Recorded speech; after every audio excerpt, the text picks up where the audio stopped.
Scott Spears along with you on the Wednesday, middle of the week episode of The Exchange, joined by my cohorts Charlie Evers, Mary Ann Michaels, and Fritz the Night Owl, also sitting at the table today, and actually this entire week.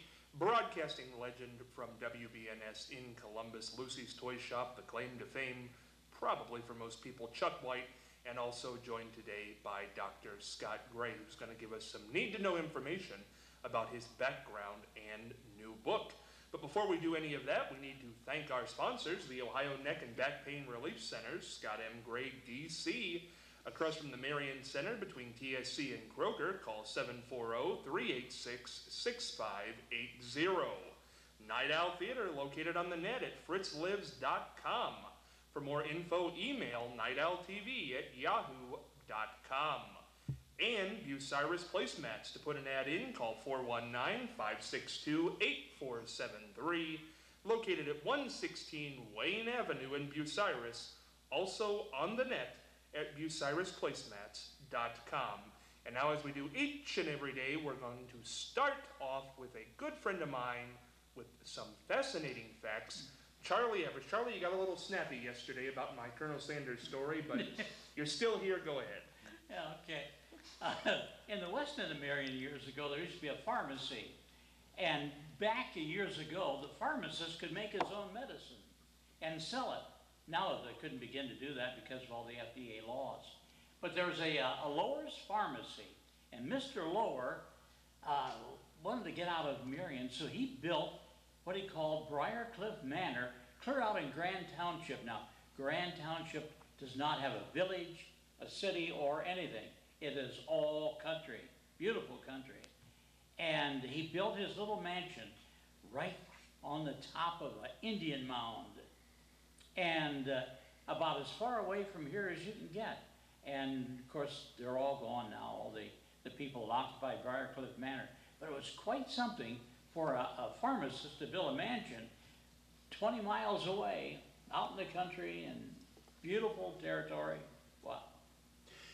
You think that was more interesting than my chicken story? Well, it was a little more interesting than the limestone last week. Yesterday. Yesterday, that's right. Charlie, let me ask you this. Does Yes. it rain every year, like it does in the Muirfield tournament? Yes, because it it's does. Right on an Indian The line. records show that, Chuck. Yeah, and this is the, oh my goodness, that's coming up. Yep. Wow. Call the neighbors, wake the kids. It's coming up. And now we're going to go down to our good friend. That's what they said when they drill for oil. I don't know. When they drill for oil. Yeah, it's coming up. It's coming up. Or after you eat certain kinds of That's chicken, right. it's coming up. Here we go. Oh, If you don't have any, it's going to be a rough day. It's going to be a rough midday here.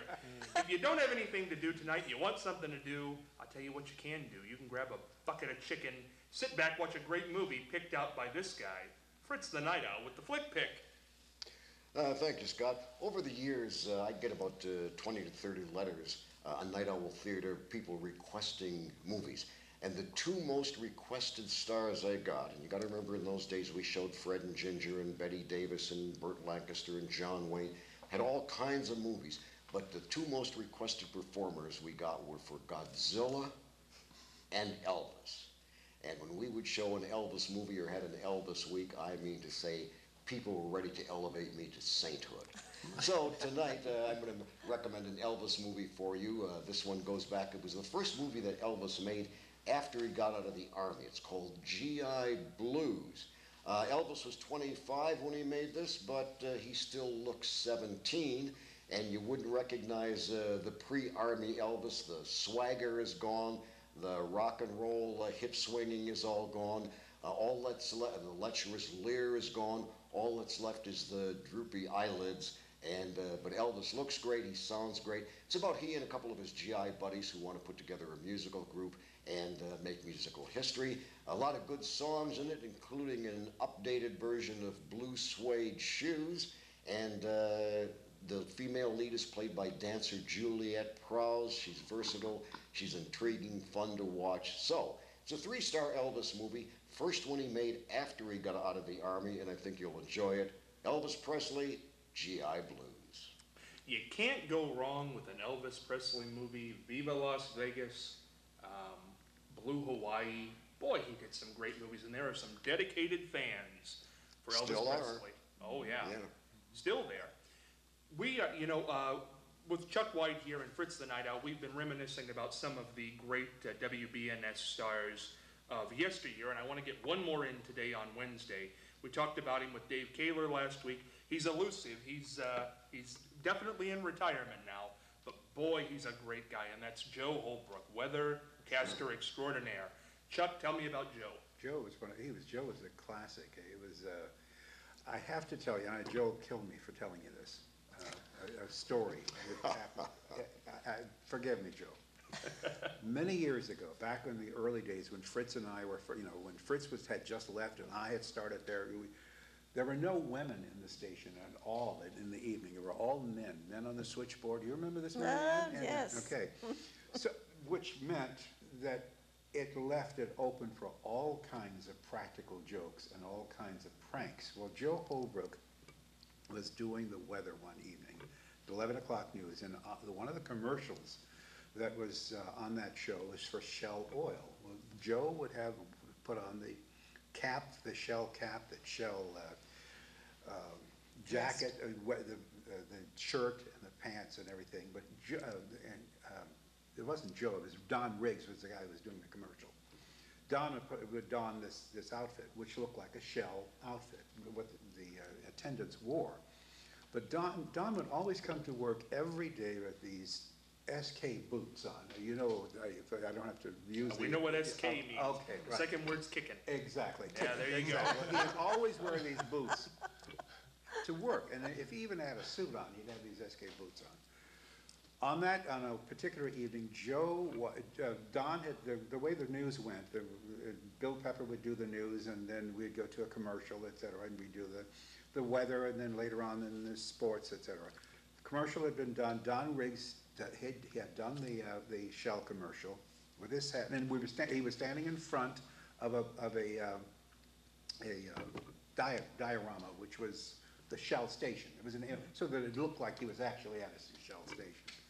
He had done the commercial, and we were going to the weather. We went to the weather, and Joe, back at that time, we had a big, huge board, a plexiglass board, and underneath the board was a map. And Joe would do his weather, unlike today, you do it all electronically. But he used a flow pen. You remember those days when you used a flow pen, and he said, there's a weather, there's a front coming, et cetera. And he was doing this weather, this forecast. He was writing on the map, and he turned around to the camera, to face the camera, and all of a sudden, he totally lost it. He could not stop laughing. And he said, folks, I'm sorry, but something just happened in the studio that I'm really not at liberty to tell you about. Well, now we can. You can talk about it. But Don Riggs had gone in with this, after the commercial was over, had his Shell cap on and his SK boots and his Shell shirt, but nothing else. Totally, absolutely, no pants, no underwear. Oh. Holbrook saw this and he totally lost it. He couldn't stop laughing. But that's one of the many. Joe's a classic. Joe used to lift weights, and he was Joe could tell the greatest jokes you have ever heard. And you don't picture Joe Holbrook telling jokes. He was the best jokester in the world. Didn't he fly planes too? Yes, Flew yes. planes. Right. Fascinating. Right. And was really one of the first meteorologists in Columbus who knew about the weather. Right. He studied it. Interesting man. Right. Fritz, we talked last week about Joe got you into broadcasting. Well, Joe helped me a lot. He and Bill Pepper, who was the chief announcer and one of the main newscasters at Channel 10, used to stay after their show, the 11 o'clock news and the 11:15 weather, and they would actually give me announcing lessons and show me how to read copy and how to interpret things and so forth like that. So a good teacher and a good friend. And of course, Joe is still, you can see him in print ads for some kind of gutter, or one of those things you put over the gutters that Gutter keep the cap. leaves out. Yeah, yeah. Yeah. So you still see pictures of Joe. I got a copy of the paper mint just the other day, and it had the Joe Holbrook with Joe's picture. Looks great, and I haven't seen him for a while, but wherever he is, still a great guy, Joe Holbrook. Yeah. Here's looking at you, kid. Yeah. We beg of Joe to come on, and maybe one day he will. That would be a lot of fun. We're joined today by Dr. Scott Gray, chiropractor. He's been on with us several times. Dr. Gray, how you doing? Very good, thank you. Last week, actually a few weeks ago, I guess it was now, Fritz and I were talking after the show, wondering how you got into chiropractics. How did that happen?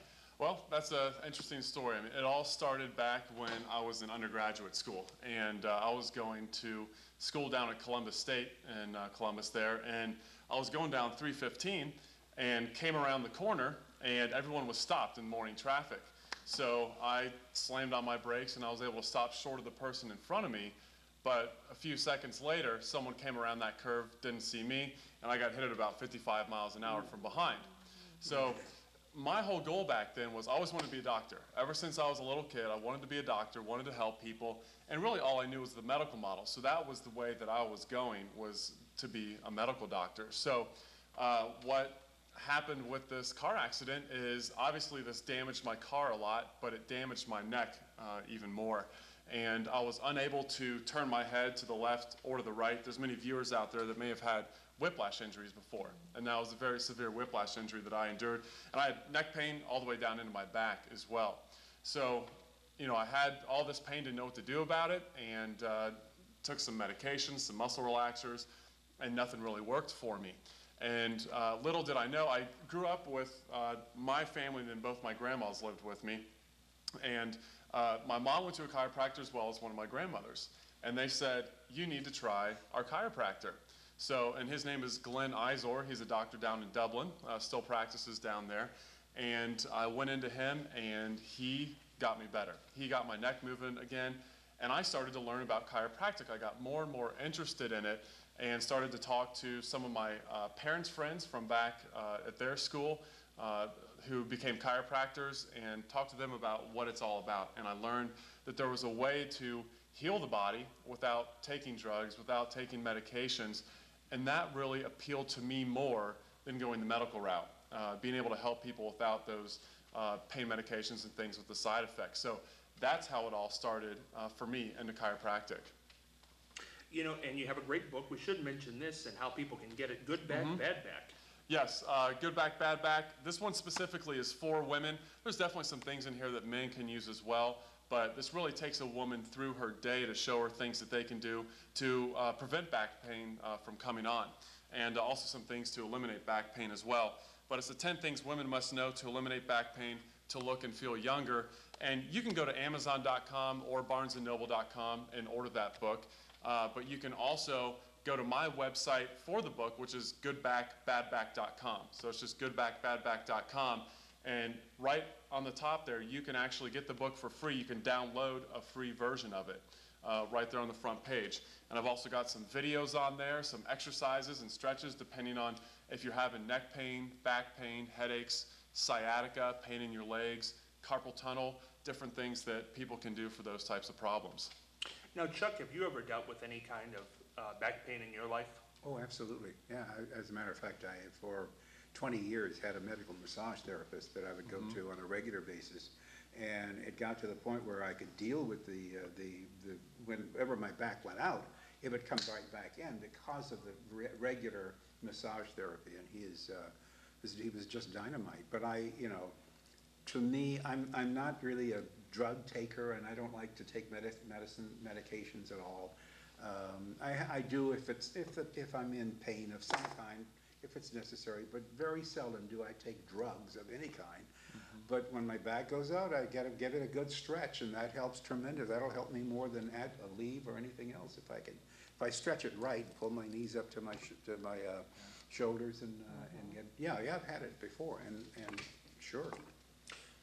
As a matter of fact, I've even gone to chiropractic before, many years before I even started with my massage therapist. But I believe in taking the alternative to some medicines, although I'm not saying anything against medicine by Right. any stroke of the imagination. If you need it and you have a doctor who's prescribing it, take it. For me, I prefer to do it in any way possible without the medication. I've had to take medication before. So you don't even have high blood pressure? Well, one doesn't. Because high blood pressure pills are absolutely necessary. Yeah, I exercise on a regular basis, though, That's and great. that keeps my blood pressure down dramatically. And I try to watch what I eat, although we wouldn't know it right now, but I do try to watch my diet. But exercising, to me, is the greatest It is. medical miracle there is. Do you agree with that, doctor? Yeah, I mean, exercise is necessary for everyone to stay healthy. I mean, it's going to be a great thing to keep your blood pressure down because, I mean, you're keeping your blood moving. And one of the problems with our lifestyle in America is the sedentary lifestyle. Yeah. You know, the less we move, the less healthy we're going to be. And I just want to share something interesting about blood pressure. There was a report that was just done on Good Morning America. It was about a year ago. And they actually had a medical doctor on there talking about different ways that you can address blood pressure. And he mentioned a study that was just done where they found that our nerve that comes out of the first cervical or the first neck bone, that actually helps control blood pressure. So what they found is that when chiropractors would adjust the first cervical vertebra in a specific way, you take pressure off that nerve and blood pressure actually dropped by 10 to 15 points. And that was very surprising to see, flip on Good Morning America and see a medical doctor saying that. So there's been some really great research coming out about how even chiropractic can help with blood pressure as well. So very interesting ways out there to address your blood pressure. There's another way of addressing it that I do on a regular basis, and that is through meditation. I found that my wife is a nurse, and she has taken my blood pressure before and after meditation, and it's amazing how it will drop. Now, I'll go into my doctor's office, and he says that what I have is white coat syndrome, which means that my blood pressure goes up immediately when I go into my doctor's office because, you know, if you have any kind of anxiety, your blood pressure is going to go up. Yes. Well, every time I go into the doctor, I have some anxiety because I don't know what he's going to tell me, and I don't know whether I'm willing to hear it. But and I always obey him if he tells me to do certain things. But the meditation does help. It helps tremendously. That's an interesting story because my family doctor son is a doctor. And I went in for a regular checkup. And I had his son in school in the 7th grade. And as soon as I saw him, I thought, I don't want him as my doctor. I mean, you know, it just didn't seem right. My blood pressure was so high. He took my blood pressure, and the doctor said, well, you go ahead and take her blood pressure. He says, well, I think you better look at this. And it was so high. Did you give him bad grades? Was that what it was? Oh, No. He was a wonderful student. I mean, I just loved him. That'll teach old Mrs. Stolarczyk to put me on the wall. But Now I've got her. And then another story, I have to tell this story because it is funny. I had my gynecologist retired. So the doctor that took his place was a wonderful doctor. And the first time I went into him for my regular gynecological. Gynecological. It's a big, yeah. That's right.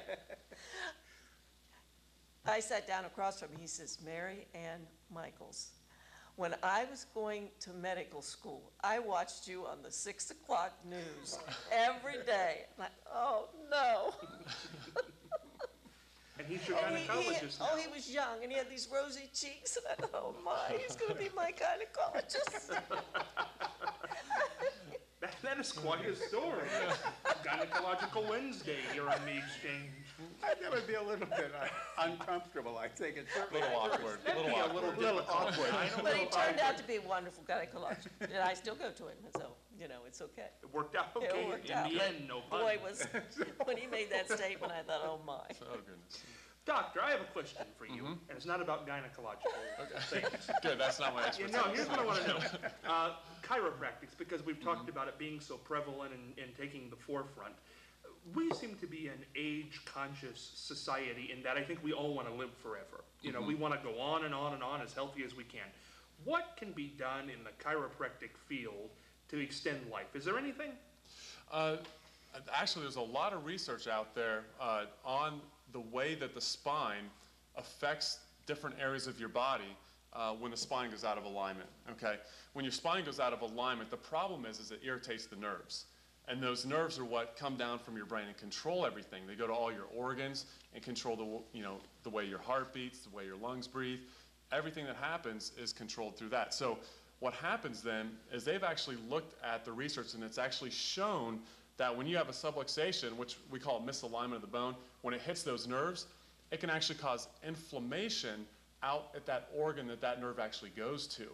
So they did what's called the Windsor autopsies. They did this several years ago, and they looked at people after they had passed away, and they checked their organs. If they had liver disease, they would trace it back, and there would be problems where those nerves come out that go to the liver. If they had heart disease, they would trace it back, and there was a problem there only where the nerves that come out that go and control the heart. And what they're starting to find is that where there were subluxations and irritation of the nervous system, that caused problems out into those organs. So it can definitely affect your health in different areas other than just back pain and aches and things like that. But one of the things that I teach my patients is just chiropractic. One of the biggest things is just to extend the joy of your life, to be able to move around the way that you want to move around without that pain and discomfort, not have to take the cocktail of medications every single morning and deal with all those side effects. It's really to extend the longevity of life, the vitality of life, but can also have a lot of other effects like we talked about with the organs. And the book again is Good Back, Bad Back, and you can get that at goodbackbadback.com. That's correct. Perfect. You got it. Charlie, just to tell you how prevalent this is, your wife saw Dr. Gray recently. That's right. And any report back? I haven't seen her since. Ooh, and that's That's great. well, there you It's one go. of those things. Just one of those things. Just happened like that. We're going to go on to the mailbag because we Are you haven't. sure you're not Flippo reincarnated? That's exactly. That was great. We're going to go into the mailbag because we haven't done it this week. So here we go. Let's go to the mailbag question. My grade school teacher wants me to be her gynecologist. What should I do? Charlie, what do you think? Kind of an odd question, but I think fits the bill today. Yes, it does, doesn't it? It does. It really is. It's a theme show. It's like Merv used to be. Well, I don't know. It's just kind of a touchy little thing. So to speak. What do you do? I really don't know. It's Buy a all pair up of to the sunglasses. individual. Take care of it. You know, this is kind of a free world we live in anymore, and nothing matters. Friday. Look at the doctors on TV talking about the most intimate places in your body and not your eyes. I don't like the side effects of those, pills you have to take. Things are going to start falling apart. You're going to be in the side room all day long. It's just no good. The pills that your gynecologist gave you? Well, my gynecologist is busy. Doc, what do you do? What do you do? No. What do you do when your teacher wants you to be her gynecologist? I think once they've had the education, they've gone to medical school, they look at you in a different light. You are just an organism who's there to be healed. And I think you can deal with that. Mary Ann's dealt with Mary it Ann very speaks well. with So she experience speaks on with this topic. experience. Mary Ann, do tell. I take the fifth. On this one? Yes. Okay, doctor, you're a doctor. Have you ever had a patient come in who was a former something or another, and you had to have them? I don't know if the chiropractors get people to. We are not quite as intimate as the gynecologist is. So that's a different level of probably awkwardness between the patient and the doctor. But I've had patients that I've known from high school, and with my profession, it's not very awkward. I could see that there could be some there, but if the doctor's professional, if they handle it in a professional way, I think they can really minimize that effect. And if they're good at what they do, you find the best doctor. And if they're the best one out there, then you stick with them. Fritz. I would just add that I think that there is a for this lady or this person, there's an added element of trust in the sense that they've had contact with this person and they know them more than just as a medical subject. So I'd say if the person wants the person to be the gynecologist should say fine. Now, Fritz, you know, he's just made this question up. You know, it wasn't What's in your the mailbag. What's your gynecologist's first name, Mary? Oh, no way. No, his first name. What's his No, first name? no way, She's no taking way. the fifth. You don't know But his first name. No. She's taking the You don't tell me fifth. his last name. Tell You me know, his first name. I'm at an age now where I have a senior moment. I have a senior moment right now. I just read the questions, Mary, and No. I don't know what's coming. You just made that up. Hey, it happens. I mean, I'm sure that's happened before. Anyway, if you have a question for the mailbag, feel free to join us on Facebook under the name The Exchange Marion, or email them to us at irmcommunication@gmail.com. We've got singing coming up later on in the week. Brenda Donegan's Ohio. Chuck White's going to stick with us. Boy, we've got lots of fun. Don't you dare go anywhere. Have a great Wednesday.